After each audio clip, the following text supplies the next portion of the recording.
everything. Whatever we do in security, we are testing on ourselves first.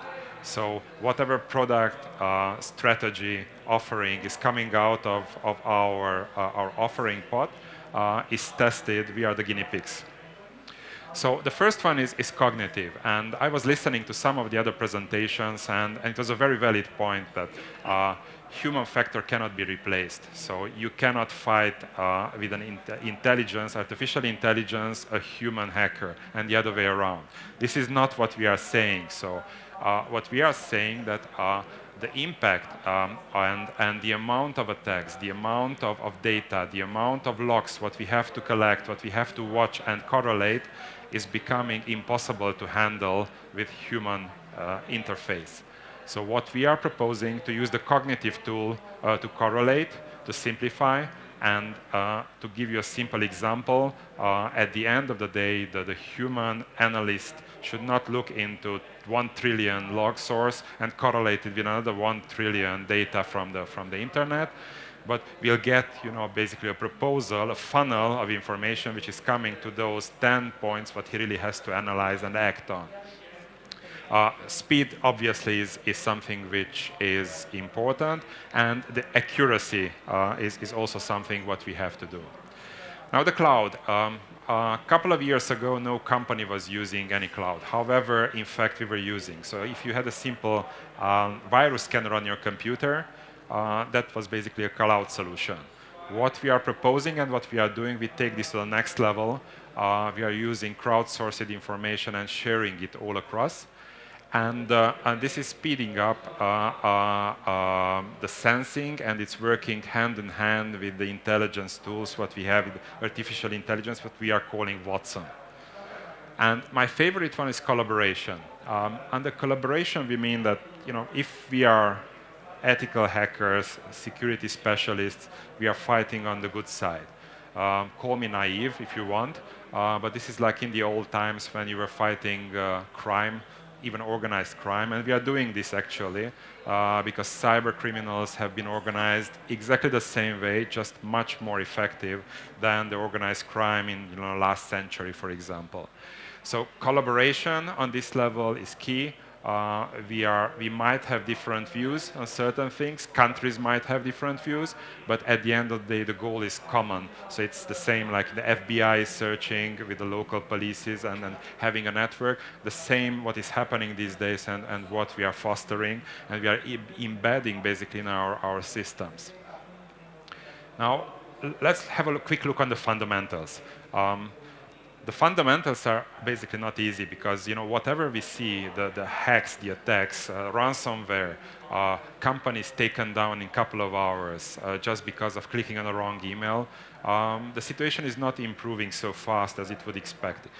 If we are going to our clients, and this is valid for this part of the world and also the west part of the world, we still see basic problems on password usage, on recovery, on not properly tuned firewalls. CM systems are everywhere. And if you remember the first slide with all of those hacked companies, don't believe that they were not skilled. They haven't had the people, they haven't had the tools. They had everything, but they were not properly interconnected, and a small gap, a small problem in any of the place could reach the point that, for example, one of the major transport companies, because of a click on a wrong document in a wrong time, started from Ukraine, has been stopped in 4 hours worldwide. It was standstill. And we were seeing customers in the petty attack. We were seeing on a ransomware attack were having 600 servers and 6,000 workstations black screened in a second. And it took, for those accounts, probably took between 6 weeks to 8 weeks to fully recover. So the question is not how we can defend. The question is how we are acting after the problem has happened. Our concept is that you cannot avoid. It's not defendable that you should be hacked. You are either hacked or you will be, or you are hacked and you don't know about this. All of these, or the combination of these can happen. So why is it so hard? It's data overload. Lack of skills I already mentioned. Almost all of the companies who I'm working with, they have significantly less resources than required in cybersecurity, and they are crying for that. And the tooling complexity. So if you look to this chart and by chance you are working in cybersecurity as a CISO or you are working close to a person who is in this role, you can recognize these individual tools. And this is pretty much, if you take a medium to large scale company, these are the necessary tools which are required to manage a company. It's unmanageable. There are too many clever people out on the market who will find always a gap where they can enter. And then if these units are not interconnected, they are not cooperating, then the problem is there. So what we are offering and what we have implemented in the last couple of years is the immune system, the security as an immune system. And this might sound as a buzzword, but it's not. Just imagine.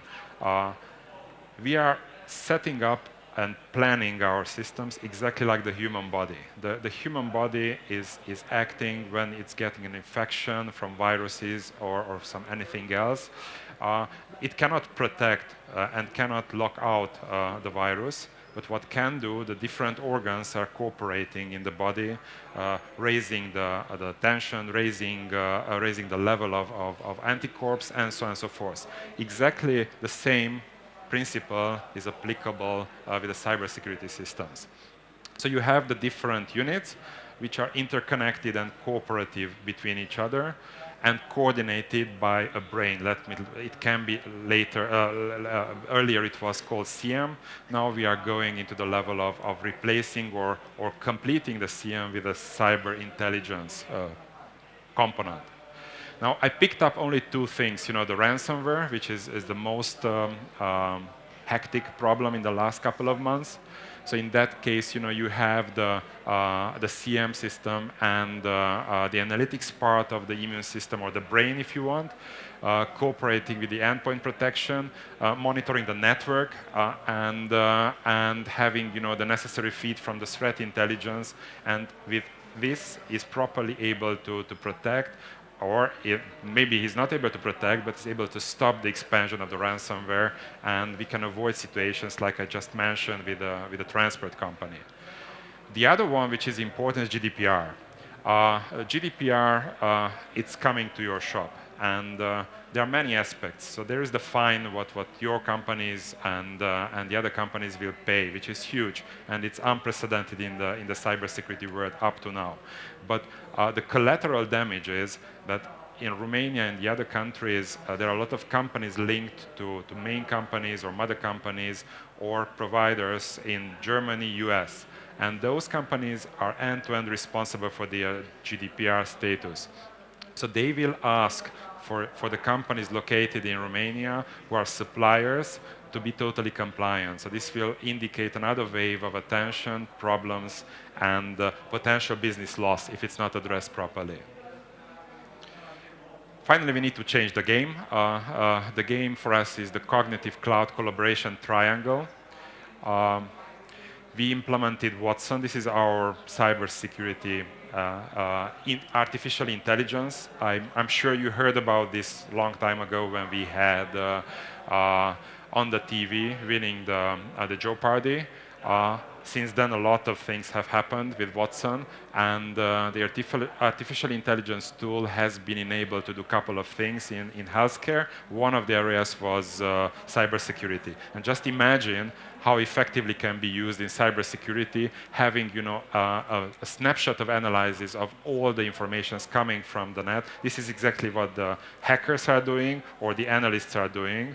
Just the speed response is basically a couple of times higher. And it's correlating in a snapshot all the internal informations like the log sources, the vulnerabilities, patching, and coming up with even proposals. So it's speeding up 60, 70, even more times the work of the analysts who are working on your company. Cloud, I just covered it before. We are using the data from the cloud and feeding it to the system. And collaboration, as I said, this is the one I'm most proud of. So this is not only IBM. We are not fighting alone. We have more than 50 trusted partners, big names on cybersecurity. We don't need to offer only our solutions. We are collaborating and integrated with all of these names all across.